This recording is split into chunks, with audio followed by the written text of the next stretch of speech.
انسانوں کی پیدائش سے ہزاروں سال قبل کا زمانہ، جب آسمانوں میں خدا کے ایک مقرب اور چہیتے بندے کی شہرت عام تھی، فرشتوں کو درس دینے والا استاد جسے اللہ نے بلند مقام بخشا تھا، لیکن ایسا کیا ہوا کہ اس نے خدا سے بغاوت کر لی اور دربار الہی سے دھتکار دیا گیا۔ حضرت آدم علیہ السلام کی پیدائش سے قبل آسمانوں پر دو قسم کے مخلوق رہتی تھی، ایک نوری اور دوسری ناری۔ نوری مخلوق نور سے پیدا کیے گئے تھے جسے ملائکہ یا فرشتہ کہا جاتا ہے۔ یہ دن رات عبادت الہی میں مصروف رہا کرتے تھے اور ان کے یہاں نہ عورتیں ہوتی تھیں اور نہ ہی ان کی نسل چلتی تھی۔ دوسری مخلوق ناری یعنی جنات تھے جو آگ سے پیدا کیے گئے ہیں۔ ان کی عورتیں بھی ہوتی تھیں اور ان کی نسل بھی خوب پھیلتی تھی۔ خدا نے انہیں اپنی حمد و ستائش کرنے کے لیے بنایا تھا۔ یہ سب اللہ کے آسمانی لشکر تھے۔ وہ اس مقصد کے لیے بنائے گئے تاکہ اپنے خالق و مالک کو جانیں، اس سے شادمان ہوں، ہمیشہ تک اس کی خدمت اور عبادت کریں۔ ایک مسلمان کے ایمان بالغیب کا تقاضا ہے کہ وہ ان تمام مخلوقات کے بارے میں جو کچھ قرآن و حدیث سے ثابت ہے اس پر بلا کسی کمی و بیشی اور شک کے ایمان لائے۔ انہی مخلوق میں ایک معزز ہستی عزازیل تھا۔ عزازیل کا مطلب ہے خدا کا عزیز۔ اسے اللہ نے دہکتے ہوئے آگ کے شعلوں سے پیدا کیا تھا۔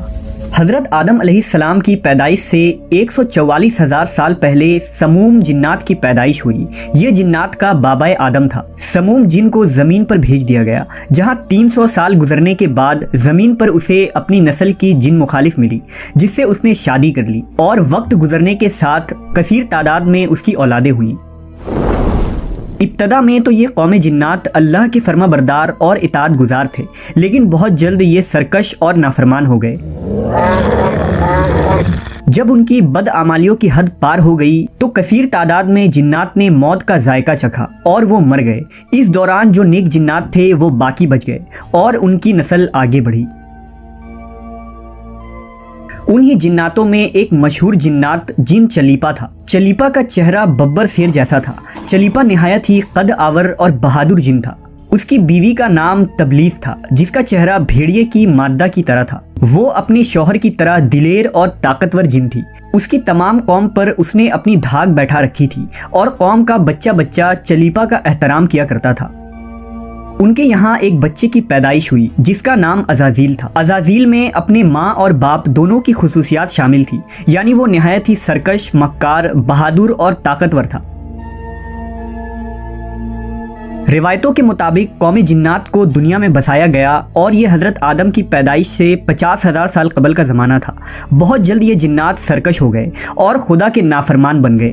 جب جھگڑے اور فساد سے زمین لرزا اٹھی تو آسمان سے فرشتوں کو حکم دیا گیا کہ جاؤ اور ان سرکش جنات کو مار پھینکو۔ لہٰذا اس کائنات میں پہلی خون ریز جنگ ہوئی۔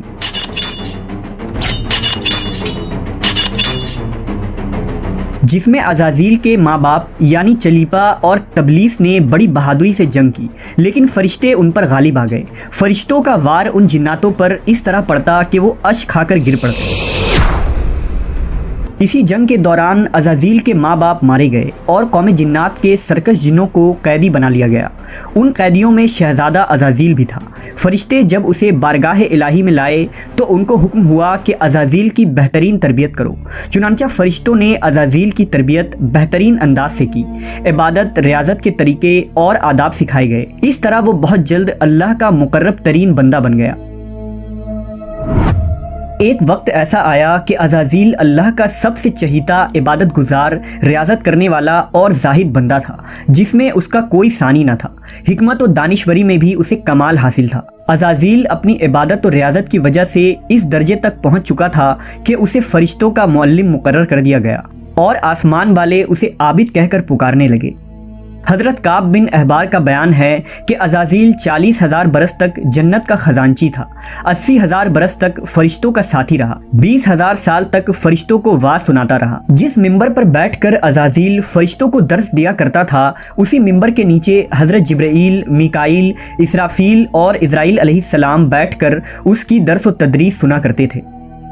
لیکن اللہ کو بخوبی آگاہی تھی کہ یہ اصل میں لعین ہے اور ایک معین مدت کے بعد ذلیل ہوگا، اور اپنے انجام سے غافل اس عزازیل کا خاتمہ کفر کے حالت میں ہوگا۔ لہٰذا ایک روز عزازیل نے لوح محفوظ کو دیکھا کہ اس میں ایک عبارت تحریر کی گئی ہے جس کے الفاظ تھے کہ میں اللہ کی پناہ مانگتا ہوں شیطان مردود سے۔ اس عبارت کو پڑھتے ہی عزازیل غالباً 2000 سال تک روتا رہا اور بارگاہ الہی میں حاضر ہو کر دریافت کرنے لگا کہ اے رب العالمین، یہ شیطان رجیم کون ہوگا جس سے پناہ مانگی جائے گی؟ اللہ نے عرض کیا، ہمارا ایک ایسا بندہ جسے ہر نعمت سے سرفراز کیا جائے گا مگر ایک حکم نہ ماننے کی وجہ سے وہ مردود ہو جائے گا۔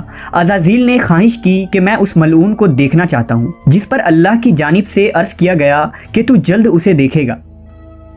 عزازیل ہر لمحے اس سوچ میں غمگین رہتا کہ آخر وہ ملعون کون ہوگا جو خدا کا حکم ماننے سے انکار کرنے کی جرت کرے گا۔ اس خوف سے وہ مزید عبادت اور توبہ میں مصروف رہنے لگا، یہاں تک کہ ہزاروں سال بیت گئے۔ جب ایک روز عزازیل کو معلوم ہوا کہ اللہ تعالیٰ ایک نئی مخلوق پیدا فرما رہے ہیں جس کے لیے دنیا کے ہر کونے سے مٹی لائی گئی ہے، اللہ تبارک و تعالیٰ نے حضرت آدم کے پتلے کو اپنے دست قدرت سے پیدا فرمایا اور یہ بغیر روح کے 40 سال تک اسی حالت میں پڑا رہا۔ فرشتے جب اس کے پاس سے گزرتے تو گھبرا جاتے، ان میں سب سے زیادہ گھبرانے والا ابلیس تھا۔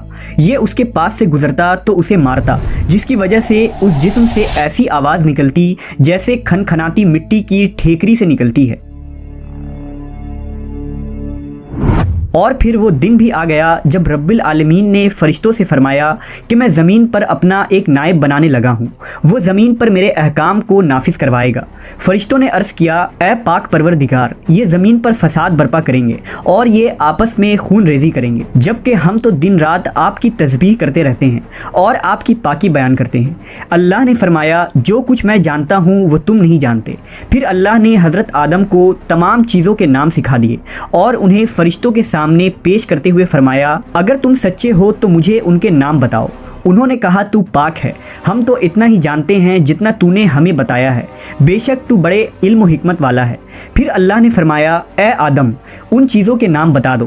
پھر حضرت آدم نے انہیں نام بتا دیے تو فرمایا، کیا میں نے تمہیں نہیں کہا تھا کہ میں آسمانوں اور زمین کی چھپی ہوئی چیزیں جانتا ہوں، اور جو تم ظاہر کرتے ہو اور جو تم چھپاتے ہو؟